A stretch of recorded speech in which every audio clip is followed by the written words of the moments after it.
शुरू करें।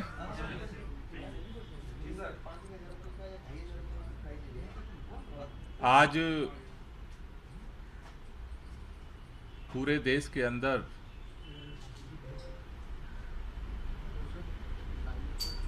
मोदी हटाओ देश बचाओ का पोस्टर अभियान आम आदमी पार्टी चला रही है।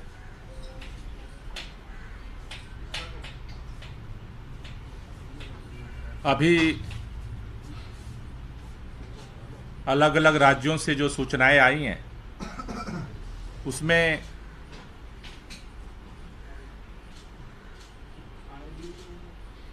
बाईस राज्यों में अलग अलग भाषाओं में ये पोस्टर पूरे देश भर में लगाए जा रहे हैं, जिसमें हिंदी अंग्रेजी के अलावा पंजाब के अंदर पंजाबी भाषा में पोस्टर लग रहे हैं, गुजरात के अंदर गुजराती में पोस्टर लग रहे हैं, बंगाल के अंदर पोस्टर लग रहे हैं, उड़ीसा, आसाम, तेलंगाना, आंध्रा, तमिलनाडु, केरला, कर्नाटका, गोवा, महाराष्ट्र सहित हिंदी भाषी सभी राज्यों में, राजस्थान, मध्य प्रदेश, छत्तीसगढ़, बिहार, उत्तर प्रदेश, हिमाचल, उत्तराखंड में ये पोस्टर लगाए जा रहे हैं। जैसा आप सब जानते हैं कि दिल्ली के अंदर 23 मार्च को शहीद आजम भगत सिंह, राजगुरु सुखदेव के बलिदान दिवस पर आम आदमी पार्टी ने जंतर मंतर पे सभा करके और देश भर में मोदी हटाओ देश बचाओ पोस्टर अभियान की घोषणा की थी। इस अभियान के माध्यम से, इस पोस्टर के माध्यम से आम आदमी पार्टी देश के अंदर जो किसानों से प्रधानमंत्री जी ने वादा किया और जिस तरह से धोखा दिया गया, उनके अंदर जिस तरह से नाउम्मीदी पैदा हुई है, देश के मजदूरों के जिस तरह से अधिकार और हक को, कानूनों को खत्म करके छीन लिया गया, देश के छात्रों को जिस तरह से सभी यूनिवर्सिटियों में दमन किया गया, देश के नौजवान जिस तरह से बेरोजगारी की हालत में दर दर भटक रहे हैं, महिलाएं महंगाई की मार को झेल रही हैं, ऐसी स्थिति में देश के प्रधानमंत्री माननीय नरेंद्र मोदी जी इन समस्याओं के समाधान निकालने की जगह देश के शिक्षा और स्वास्थ्य की व्यवस्था को ठीक करने की जगह पूरी ताकत के साथ ऐसे लगता है जैसे माननीय प्रधानमंत्री जी ने जिद पकड़ ली हो कि हमें इस देश के लोकतांत्रिक व्यवस्था को खत्म करना है। देश की लोकतांत्रिक व्यवस्था आजादी के बाद जो मिली, उसकी बुनियाद है भारत का संविधान, और भारत के संविधान के सहयोगी के रूप में उसके जो मूल आधार हैं उसमें है भारत की संसद, भारत की विधानसभाएं, भारत की चुनाव प्रणाली। और भारतीय संसद, भारतीय चुनाव प्रणाली का मूल आधार है जो लोकतांत्रिक व्यवस्था है कि उसमें सत्ता पक्ष होता है और विपक्ष होता है। सत्ता पक्ष और विपक्ष के बगैर भारतीय लोकतंत्र की परिकल्पना नहीं की जा सकती। लेकिन जिस तरह से प्रधानमंत्री जी की जिद है कि हम विपक्ष विहीन सत्ता को संचालित करेंगे, मुझे लगता है कि भारत की पूरी लोकतांत्रिक प्रणाली और भारत के संविधान पर यह प्रहार है। भारत के अंदर स्वतंत्र एजेंसियां बनाई गई जिससे कि कोई भी आमतौर पर सत्ता तंत्र के संचालन के साथ साथ अगर कोई भी जांच की जरूरत पड़े तो स्वतंत्र एजेंसियां इसलिए बनाई गई कि स्वतंत्र रूप से जांच सके, सच्चाई सामने आ सके और न्यायालय अपना स्वतंत्र निर्णय ले सके। लेकिन जिस तरह से एजेंसियों की स्वतंत्रता को खत्म करके अपने मुट्ठी में करने की कोशिश हो रही है, वो भारत के अंदर निष्पक्ष जांच प्रणाली के विश्वास को तोड़ रही है। भारत की न्यायपालिका पर भी जिस तरह से दबाव बनाने की कोशिश हो रही है और जिस तरह के घटनाक्रम अलग अलग जगहों से आ रहे हैं, जिस तरह से चुनाव आयोग को अपने हिसाब से संचालित करने की कोशिश हो रही है, तो ऐसा लगता है कि प्रधानमंत्री जी जिस देश की तरफ बढ़ रहे हैं कि देश के अंदर लोग बेरोजगार घूमते रहें, किसान परेशान रहें, मजदूर परेशान रहें, महंगाई बढ़ती रहे, लेकिन पूरा भारत हमारी मुट्ठी में होना चाहिए। ये जो पूरा भारत को अपने मुट्ठी में करने का जो मिशन है, जो इस देश के अंदर जिसको हम तानाशाही कहते हैं, दुनिया के अंदर कई देशों में जिसका प्रयोग हुआ, इस तानाशाही के रास्ते में विपक्ष भारत के अंदर की अलग अलग पार्टियां जो सवाल उठाती हैं, आज उनके आंख की किरकिरी बनी हुई है और उनका मिशन है कि एन केन प्रकारेण सारे संवैधानिक तंत्र को, लोकतांत्रिक बुनियाद को खत्म किया जाए। ऐसे में देश के लोगों को जब 9 साल पहले माननीय प्रधानमंत्री अच्छे दिन के वादे के साथ जब देश के सामने आए थे, लोगों को शायद उम्मीद थी कि कुछ नया बदलाव होगा, लेकिन अब देश में अंदर ये बहुत ही पीड़ा के साथ एक तड़प महसूस हो रही है कि जब तक अगर देश के प्रधानमंत्री वर्तमान नरेंद्र मोदी जी बने रहते हैं तो भारत का संविधान, भारत का लोकतंत्र, भारत का भविष्य खतरे में है। लोगों की समस्याओं का समाधान नहीं होगा, कोई कल किसी का सुनने वाला नहीं बचेगा, क्योंकि इतनी बड़ी शिद्दत के साथ किसानों ने आंदोलन किया। 1 साल तक जाड़ा, बरसात, गर्मी, सड़क पर पड़े रहे। जब उनसे वादा करके देश के प्रधानमंत्री पूरा नहीं कर रहे हैं तो किसकी आवाज सुनी जाएगी?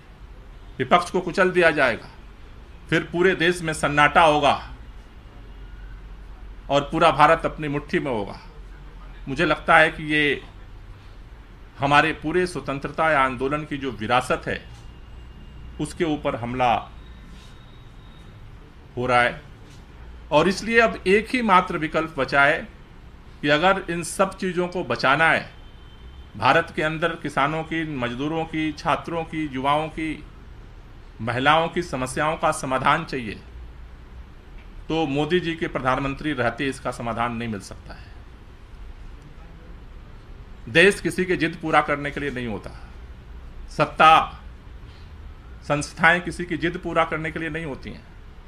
आज ऐसा लगता है कि प्रधानमंत्री जी जिद पर उतर आए, लेकिन देश को समाधान चाहिए और इसलिए पूरे देश में जो दिल्ली से नारा उठा था, मोदी हटाओ देश बचाओ, आज पूरे देश में, शहरों में इसके पोस्टर लग रहे हैं।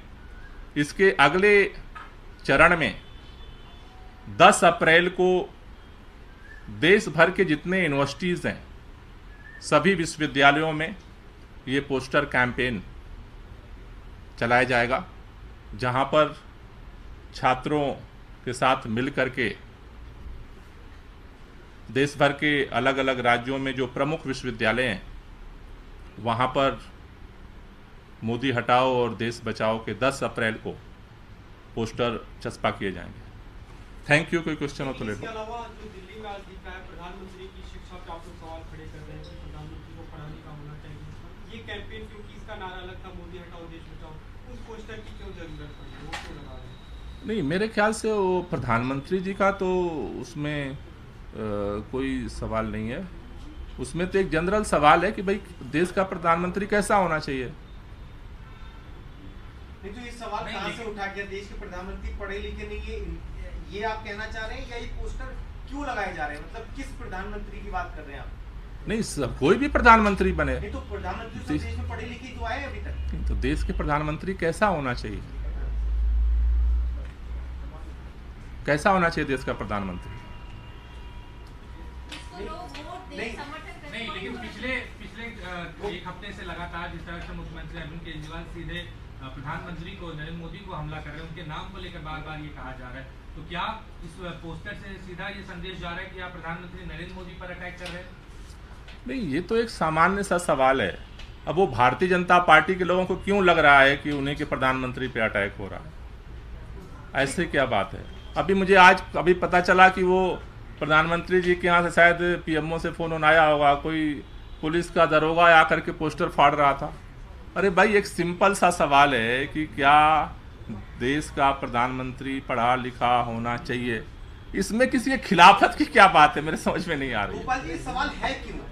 ये सवाल आप जो लगा रही हैं आम आदमी पार्टी, ये सवाल पैदा क्यों हो रहा है? सवाल पैदा इसलिए हो रहा है, आगामी लोकसभा चुनाव तक अलग अलग सवाल जो है वो रखे जाएंगे कि भाई देश का अगला लोकसभा का चुनाव है, उसमें देश में प्रधानमंत्री जो बने वो कैसा होना चाहिए, वो क्या क्या करना चाहिए, अलग अलग सवाल उठाते रहेंगे। यानी कि अरविंद केजरीवाल जो प्रधानमंत्री नरेंद्र मोदी का नाम लेते हैं, ये आपकी कैंपेन उससे जुड़ी हुई नहीं है?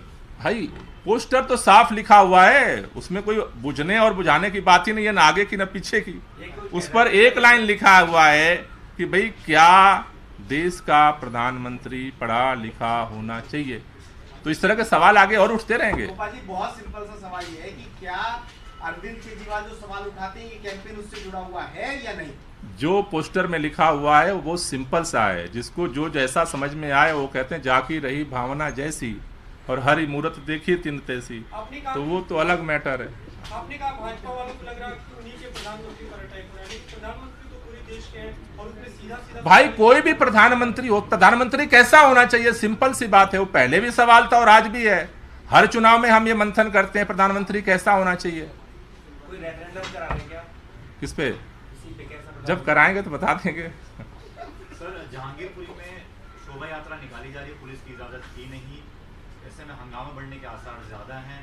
आपका इस टॉपिक पे क्या? एक साल पहले भी हिंसा हुई थी। नहीं, मुझे लगता है कि कानून व्यवस्था को बनाए रखना और हर त्यौहार को शांतिपूर्वक मनाने का अधिकार सबको है। तो मुझे लगता है कि रामनवमी पूरे देश में लोग धूमधाम से मना रहे हैं और शांतिपूर्वक मना रहे हैं। सर, लेकिन वहाँ पे ऐसी आशंका थी पुलिस को कि कुछ गड़बड़ हो सकता है, इसलिए उन्होंने रोक लगाई थी, लेकिन यात्रा निकाली जा रही है, लोग सड़कों पर। नहीं, मुझे लगता है कि दो चीज़ें हैं कि शांति व्यवस्था बनाए रखने की ज़रूरत है, सबकी जिम्मेदारी है। कानून व्यवस्था को बनाए रखने की जिम्मेदारी पुलिस की है। तो हमें, मेरी सबसे यही अपील है कि शांतिपूर्वक रामनवमी सभी लोग धूमधाम से मनाएं। गोपाल जी, आपको या आपकी पार्टी को न्यायपालिका के ऊपर कोई विश्वास नहीं है? क्यों है? पूरा है। तो जैसे आप कोर्ट में जाते हैं, बार बार अपील करते हैं, तो आपका जो इतने सारे मामले हैं कोर्ट में है ना, तो आप इसमें प्रधानमंत्री जी को क्यों फंसे हैं? किस चीज़ में? ऑन अरेस्ट, ऑन दिस, आपने कहा कि विपक्ष ही सत्ता को रूल करना चाहते हैं, तो अगर कोर्ट का जो रेमेडी अवेलेबल इसमें कोर्ट कहाँ से आ गया? हम तो प्रधानमंत्री जी का जो मिशन है, हम तो उस पर बात कर रहे हैं। कोर्ट में जहाँ जहाँ मामले हैं, मुकदमे हैं, कोर्ट में हम उस तरह से अपनी लड़ाई को लड़ रहे हैं, कोर्ट में अपनी बात को रख रहे हैं। लेकिन आप इंटायर जो सिचुएशन है, आप एक बार उसको समझने की आप कोशिश करो। आज देश के सामने ये लग रहा है कि जिस तरह से कल प्रधानमंत्री जी ने अपना जो है कार्यालय में भाषण दे रहे थे, उन्होंने कहा कि भाई सारा विपक्ष उनका टारगेट है, सारे विपक्ष के लोग एक हो गए, हम सबके ऊपर कार्रवाई कर रहे हैं। तो जो परिस्थितियां दिख रही हैं, मैं उसकी चर्चा कर रहा हूं।